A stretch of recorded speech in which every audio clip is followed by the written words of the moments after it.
Saudara membahas soal komedi Panji bertajuk Mensrea yang berujung pada pelaporan polisi. Kita bahas bersama dengan anggota Komisi Kepolisian Nasional atau Kompolnas Mas Yusuf Warsim dan juga Ketua Umum Yayasan Lembaga Bantuan Hukum Indonesia atau YLBHI Mas Muhammad Isnur yang telah bergabung bersama kami di Kompas Petang. Selamat sore semuanya. Selamat sore. Assalamualaikum warahmatullahi wabarakatuh. Waalaikumsalam. Saya ke Mas Yusuf dulu nih. Nahdlatul Ulama maupun Muhammadiyah ini tidak mengakui organisasi yang melaporkan Panji. Pertanyaannya, apakah kedudukan pelapor ini bisa dipertanggungjawabkan dan informasi yang didapat oleh Kompolnas sendiri, polisi akan melanjutkan atau bagaimana nih, Mas Yusuf? Baik, terima kasih Bung Yasir. Jadi posisi Kompolnas tentu memantau bagaimana respon dan sikap kepolisian yang itu sudah kita lihat di dalam rilis bahwa ini yang masih kami akan lakukan klarifikasi apakah LP-nya sudah memang benar-benar diterbitkan, kemudian ada surat tugas untuk melakukan penyelidikan dan kemudian ada rencana-rencana penyelidikan yang akan dilakukan. Hanya tentu ketika ada seseorang yang membuat pengaduan dan laporan, ya secara umum itu bagian dari yang perlu diberikan pelayanan. Hanya pendalaman dan analisis terhadap informasi pengaduan dan laporan, kemudian dilengkapi bukti-bukti pendukung yang menurut pelapor ataupun pengadu, tentu semuanya itu memang ya harus diberikan kepastian apakah ini bisa dilakukan penyelidikan. Kalaupun dilakukan penyelidikan, apakah akan berlanjut? Tentu proses semuanya itu dalam proses penyelidikan nantinya kalau apabila memang benar sudah ditetapkan tugas penyelidikan, maka tentu pihak-pihak yang pelapor dimintakan klarifikasi termasuk legal standingnya, setidaknya apakah pelapor ini benar-benar dalam posisi sebagai korban terhadap delik yang diadukan sebagai anggota Nahdlatul Ulama ataupun anggota Muhammadiyah, apakah pelapor ini punya aktivitas di dalam kepengurusan baik di NU maupun di Muhammadiyah atau di organisasi-organisasi sayap organisasi yang disebut organisasi otonom kalau di Muhammadiyah. Atau jadi itu yang harus di cross check lagi ya, meskipun dari NU maupun Muhammadiyah sudah menyatakan bahwa mereka tidak bagian dari organisasi yang melaporkan. Saya ke Mas Isnur. Mas Isnur sendiri melihatnya seperti apa? Kedudukan pelapor ini bisa dipertanggungjawabkan dan menurut Anda laporan dapat dilanjutkan? Iya, sebelum ke pelapor, Mas, apa yang dilakukan Panji itu bukan tindak pidana. Itu bagian dari berkesenian, berkebudayaan, kritik sosial, bagian dari jaminan yang dijamin oleh konstitusi, di mana orang bisa berpartisipasi secara terbuka. Jadi tidak ada tindak pidana di sana. Apalagi misalnya tadi disebutkan ada pelaporan penghasutan. Penghasutan apa? Apakah sudah baca itu polisi pasal KUHP yang baru? Penghasutan itu hanya ada dua ayat di KUHP baru. Penghasutan terhadap melawan kekuasaan dengan kekerasan gitu, atau apa kebencian apa? Karena pasalnya udah nggak ada, apalagi penistaan agama udah nggak ada pasalnya di KUHP gitu. Itu pertama. Jadi seharusnya polisi tidak meneruskan sama sekali. Ini sudah terang benderang bukan tindak pidana. Apalagi memanggil terlapor buat apa? Kalau ini bukan tindak pidana, ya hentikan proses sejak awal gitu. Coba kalau emang nggak paham KUHP, konsultasilah dengan kejaksaan. Saya potong sebentar, ingin menegaskan Mas Isnur. Jadi menurut Anda ketika pertama kali polisi menyampaikan konferensi pers, yang tadi sama-sama kita dengarkan juga, harusnya langsung menyampaikan bahwa kasus ini tidak bisa dilanjutkan. Begitu yang ingin Anda tekankan? Betul. Kalau setiap laporan yang bukan tindak pidana diteruskan, dipanggil sana-sini, capek banget penyidik. Banyak banget pekerjaan lebih penting dalam konteks pidana, pembalakan liar, penebangan pohon di hutan-hutan itu lebih penting, judi online gitu, dibanding dengan mengikuti hasrat ya pelapor yang nggak jelas. Dan yang kedua soal pelapor ya, ini harusnya bahkan kalau saya jadi kuasa hukumnya itu bisa digugat tuh pelapor-pelapor itu. Ya NU Muhammadiyah juga bisa menggugat karena dia orang ini membawa-bawa nama organisasi, bahkan mencemarkan nama baik organisasi tanpa kuasa dari organisasi. Itu bisa digugat loh orangnya loh. Baik. Jadi bukan hanya menghentikan penyelidikan, tapi juga si pelapornya ini aneh-aneh. Ya, Dan menurut bagi Anda itu bisa digugat balik ya begitu ya. iya Sampai di dong. situ dulu. Saya ingin minta tanggapan dari Mas Yusuf Warsim nih terkait dengan apa yang tadi disampaikan Mas Isnur. Harusnya dari awal polisi sudah menyampaikan tidak perlu dilanjutkan lagi. Ya, kan itu kaitannya dengan pelayanan kepolisian. Kalau itu delik yang dimaksud itu adalah delik aduan, kepastiannya kan harus diberikan juga, tidak langsung sepihak. Tiba-tiba ini ditolak nanti, jadi dipersepsikannya itu yang perlu dihindari, adanya penolakan pelayanan. Prosesnya kita dorong bahwa semua apa yang disampaikan oleh pihak pelapor itu ya diklarifikasi, termasuk apakah pelapor itu punya kedudukan hukum tidak mengatasnamakan sebagai korban Muhammadiyah. Dan dari pihak Muhammadiyah, sejauh yang NU dan Muhammadiyah memberikan pernyataan di publik itu malah mengundang klarifikasi. Itu artinya mengundang klarifikasi untuk dimintakan klarifikasinya secara resmi, sehingga secara formil Muhammadiyah ataupun NU memberikan seseorang yang dikuasakan bahwa itu dijelaskan di depan kepolisian, di depan penyidik bahwa itu tidak bisa mengatasnamakan apapun yang disebut aliansi atau apapun dengan menyebut terminologi Muhammadiyah ataupun NU. Nah, proses ini kan semuanya itu bagian dari proses pelayanan. Hanya yang tidak boleh itu tiba-tiba naik ke penyidikan bahwa sudah ada unsur tidak pidananya. Kalau memang ini sebagai delik aduan, tentu apa yang dilakukan kepolisian sekali lagi itu bagian dari bagaimana kepolisian memberikan pelayanan kepada pelapor, sehingga kepastiannya juga harus diberikan. Jangan sampai dipersepsikan ini ada semacam penolakan. Itu juga tidak baik. Dikhawatirkan itu ya, sehingga prosedur ini masih terus dilanjutkan. Mas Isnur. Ya gini loh, polisi itu harus paham. Sekarang situasi tentang kebebasan berekspresi itu di mana-mana tuh sedang dikritisi, terutama oleh penanganan polisi. Kan harusnya belajar dong bagaimana misalnya memproses Haris Azhar dan Fathia, memproses Daniel Tangkilisan, memproses banyak sekali aktivis atau kemudian orang-orang yang berekspresi. Ujung-ujungnya kan ini bukan tindak pidana.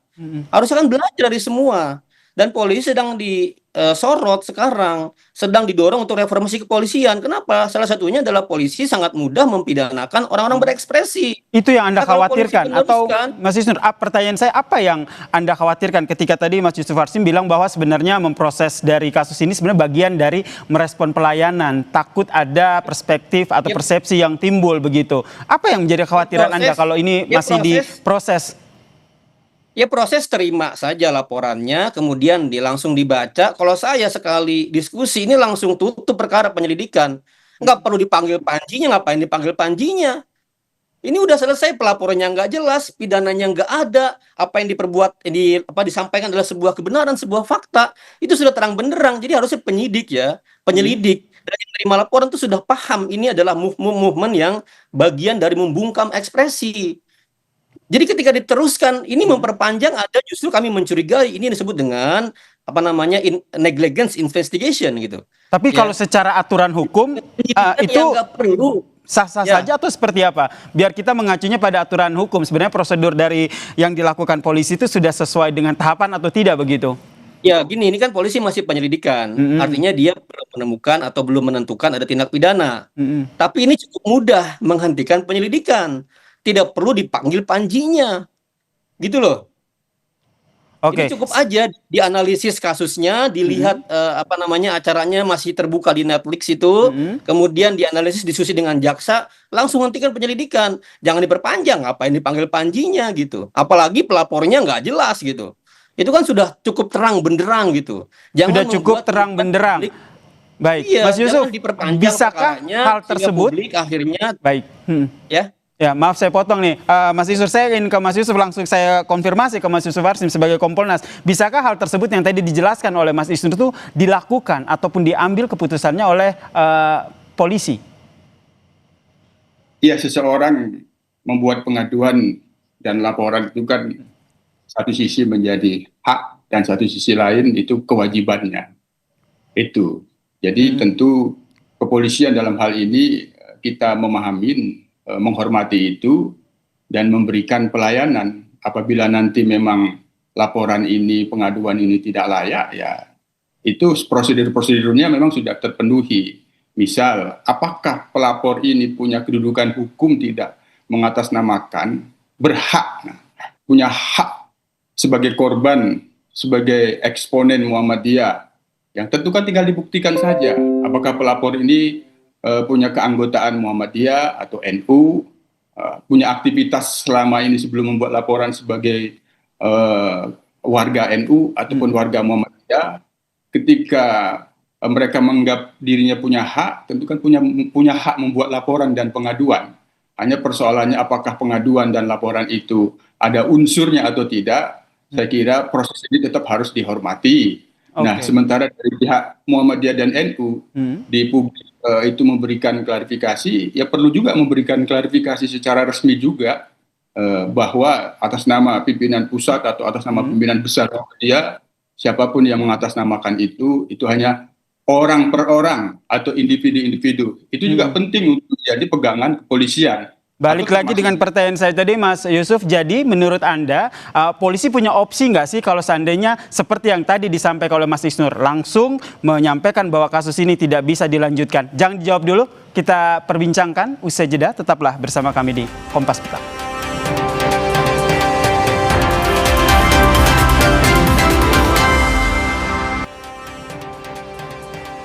Menyambung pertanyaan sebelumnya, Mas Yusuf Warsim, jadi menurut Anda, apakah polisi sebenarnya punya opsi untuk segera memberhentikan penyelidikan kasus ini atau tetap harus mengikuti proses yang berlangsung? Ya, kalau saran saya, yang perlu diklarifikasi dari pihak pelapornya saja, termasuk klarifikasi ada nggak korbannya ketika ini disebut sebagai delik aduan, korbannya NU dan Muhammadiyah. Jadi pelapornya itu yang perlu diklarifikasi, belum masuk ke terlapor. Apakah pelapor ini punya kedudukan hukum atau tidak sebagai pelapor dan sekaligus sebagai korban. Korbannya kan kalau disebut disebut Muhammadiyah dan NU, maka representasi Muhammadiyah dan NU itu kan pengurusnya, pengurus tertingginya gitu. Bisa juga dimintakan klarifikasi apakah mereka merasa dihasut, difitnah, dicemarkan. Kalau memang mengatakan tidak, ya itu udah selesai, itu bisa ditutup itu. Itu yang saran saya bahwa dalam proses ini kepada Polda Metro Jaya yang perlu diklarifikasi itu dari sisi pihak pelapornya, legal standing pelapor, terus terkait dengan ada atau tidaknya korban ini sebenarnya terkait dengan delik yang diadukan ataupun delik yang dilaporkan, belum sampai ke terlapor. Baik, cukup sampai di pelapor saja. Kemudian tadi juga sama-sama kita dengarkan bahwa kalau melaksanakan rencana penyelidikan, polisi akan melakukan pemeriksaan terhadap bukti dulu, baru akan dilanjutkan dengan memanggil pelapor begitu. Nah, kalau kita berbicara soal bukti, ini kan bukti yang dilampirkan pelapor ini juga jadi perbincangan begitu, Mas Yusuf Warsim, karena dipertanyakan bagaimana cara mendapatkannya, karena kan ini ditayangkan di platform yang berbayar. Sedangkan bukti yang diberikan itu kan dalam bentuk flash disk begitu. Menurut Anda ini bisa jadi salah satu acuan polisi bahwa ternyata bukti ini juga bisa jadi tidak kuat? Ya bisa saja itu, tapi yang paling pertama dan utama dan sangat mendasar sebenarnya ketika ini delik aduan, maka pengadu pelapor ini punya kedudukan hukum tidak sebagai korban gitu. Nah, korban yang disebutkan golongan kelompok NU ataupun Muhammadiyah, meskipun katakanlah mereka katakan sebagai anggota NU, ada kartu anggotanya, anggota Muhammadiyah, apakah ketika mereka buat laporan pengaduan ini diberikan surat tugas tidak untuk membuat pengaduan? Itu yang makanya sangat penting. Dari pihak pelapor ini sudah ketahuan nanti bagaimana posisi laporan ini, layak atau tidak, termasuk ya perlu dilakukan klarifikasi langsung saja. Yang disebut-sebut korban itu sekali lagi kan lembaga, kelompok, golongan.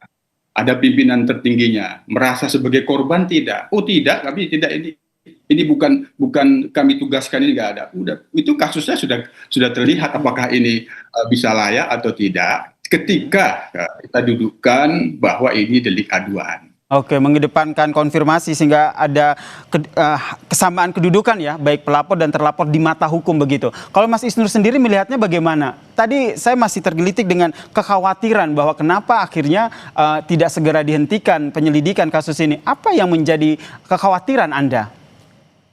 Gini loh, polisi itu sebagai alat negara untuk melindungi rakyat dan melindungi hak asasi manusia. Kepolisian punya undang-undang kepolisian yang jelas sekali headline-nya soal hak asasi manusia. Soal peraturan Kapolri implementasi hak asasi manusia itu jelas semua. Harusnya ini menjadi pedoman ketika mereka menerima kasus gitu. Jelas ini bagian dari upaya untuk membungkam dan melanggar hak ekspresi hak asasi manusia di situ. Dan ini kan etalase, apakah kepolisian memberikan pendidikan yang baik? Pak Kapolri, Pak Listio Sigit berulang-ulang bahkan mengundang dengan sengaja para komika untuk mengkritik internal kepolisian. Itu kan komik ya, komika atau apa stand up komedi itu kan sudah menjadi standar yang dilakukan oleh kepolisian berulang-ulang mengundang para stand up komedi. Nah, sekarang tiba-tiba ada orang stand up komedi, orang komika, kritik terbuka ya, dilaporkan dan diproses. Artinya ini bertentangan dengan semangat, dengan edukasi publik, dengan presisi jargon yang disampaikan oleh Pak Kapolri. Jadi menurut saya sih Pak Kapolri, Pak Kapolda harus menaruh perhatian serius ya kepada para penyelidiknya untuk tidak bermain-main dengan ruang kebebasan berekspresi, untuk tidak bermain-main dengan tindakan-tindakan yang mengancam demokrasi, untuk bermain-main dengan tindakan yang melanggar Undang-Undang Dasar 45, Undang-Undang Kepolisian dan peraturan tentang kepolisian sendiri. Bagi saya ini adalah gangguan terhadap demokrasi kita, gangguan terhadap hak asasi manusia kita gitu. Jadi ya tegas-tegas saja polisi ini gitu. Oke. Cukup diterima laporannya, dianalisis, kemudian dihentikan penyelidikannya. Selesai urusan. Oke. Berikan atensi penyelidikan kepada yang lebih penting lainnya, lebih serius ya. Sekarang kita lagi serius menangani deforestasi, pembalakan liar, penambangan liar di mana-mana. Itu yang diselidiki. Ngapain fokus di mempidanakan stand up comedy gitu. Mas Isnur, saya Harus juga fokus ingin kita. minta pendapat Anda terkait dengan pemeriksaan barang bukti ini. Ya sekali lagi Iya, kan, itu juga aneh nanti dianalisis gitu. Mm-mm. Walaupun sekarang di KUHP baru itu dimungkinkan bukti-bukti elektronik, tapi harus didapat dengan legal. Jadi pertanyaannya, apakah ya download terhadap platform itu adalah bukti atau cara yang legal? Nah, itu lain lagi tuh. Kalau kemudian didapatkan dengan cara-cara yang tidak legal, lain lagi buktinya dianggap tidak sah gitu. Itu harus dilihat juga gitu. Dipertanyakan, makanya penyelidik itu harus kritis. Kritis apa terhadap substansinya, pasal yang dilaporkan mengancam apa dan lain-lain. Bukti yang disampaikan, profil pelapornya gitu. Itu Jadi secara semua tidak langsung saran dari Kompolnas, Mas Yusuf Warsim tadi, Anda keberatan begitu ya, Mas Isnur? iya. Ya, ini kan kalau Pak Yusuf kan normatif, dalam artian dia perlu mengapresiasi atau memberikan kesempatan buat pelapor juga melaporkan. Iya nggak apa-apa, terima laporan. Tapi kan juga tadi Pak Yusuf bilang, ya nggak usah periksa terlapornya, nggak usah periksa panjinya. Kan itu statement Pak Yusuf. Jadi saya sepakat juga, periksa pelapornya, tanyakan barang buktinya, tutup close perkara. Oke. Nggak usah diperpanjang lagi, gitu caranya. Mas Yusuf, menurut Anda polisi juga akan seperti itu? ya sekali lagi ketika ini adalah delik aduan, kan korban itu harus ada gitu. Bahwa apakah pelapor ini punya kedudukan hukum sebagai korban yang merasa sebagai kelompok dan golongannya yang itu dicemarkan, difitnah atau tidak gitu dengan terminologi sebagai kelompok golongan NU atau kelompok golongan Muhammadiyah. Dari pendalaman dan klarifikasi pelapor ini sangat penting sehingga ketika memang mereka tidak bisa dijadikan korban dan bahkan bila perlu ya perlu diklarifikasi secara resmi dari pihak yang benar-benar bisa dijadikan korban itu kan yang representatif itu kan pimpinan besar NU, pimpinan pusat Muhammadiyah yang menyatakan bahwa kami tidak merasa dicemarkan. Itu yang membuat laporan pengaduan itu adalah pribadi-pribadi yang tidak bisa mengatasnamakan sebagai NU ataupun Muhammadiyah. Nah, ketika itu ada konfirmasi, ada klarifikasi di depan penyidik seperti itu, ya sudah tidak ada lagi kasusnya, artinya tidak memenuhi syarat untuk dilanjutkan. Oleh karena itu saya tegaskan sekali lagi, saran kita kepada penyelidik lebih bagus memastikan klarifikasinya pada pihak pelapor dulu, untuk memastikan apakah sebagai korban benar atau tidak gitu. Menurut Jadi, Anda apa yang dilakukan oleh polisi yang seperti Anda sarankan tadi sebagai Kompolnas akan juga mengantisipasi kekhawatiran yang disampaikan oleh Mas Isnur tadi bahwa ini bisa jadi upaya untuk membungkam kritik. Jangan sampai citra polisi juga jadi jelek gara-gara dinilai tidak bagus begitu dalam mengusut kasus ini. bisa ketika dianggap terlalu memaksakan adanya perkara ini yang pendalaman di tingkat penyelidik untuk memastikan apakah yang disampaikan dilaporkan materinya ini benar-benar ada terlihat unsur bukti permulaannya, ya, unsur bukti permulaan yang sebagaimana yang dituduhkan atau tidak gitu. Kalau katakanlah begini, dari pelapor saya ditugaskan untuk membuat laporan. Nah, itu sudah satu bukti bahwa dia bisa dikatakan sebagai korban. Sekali lagi itu yang perlu kita pantau, yang kita dalami. Posisi yang dilakukan oleh Polda Metro Jaya ini ketika menyebut penyelidikan, ya di pihak pelapornya dulu dipastikan sebagai korban benar atau tidak. Jangan-jangan bukan. Nah, itu.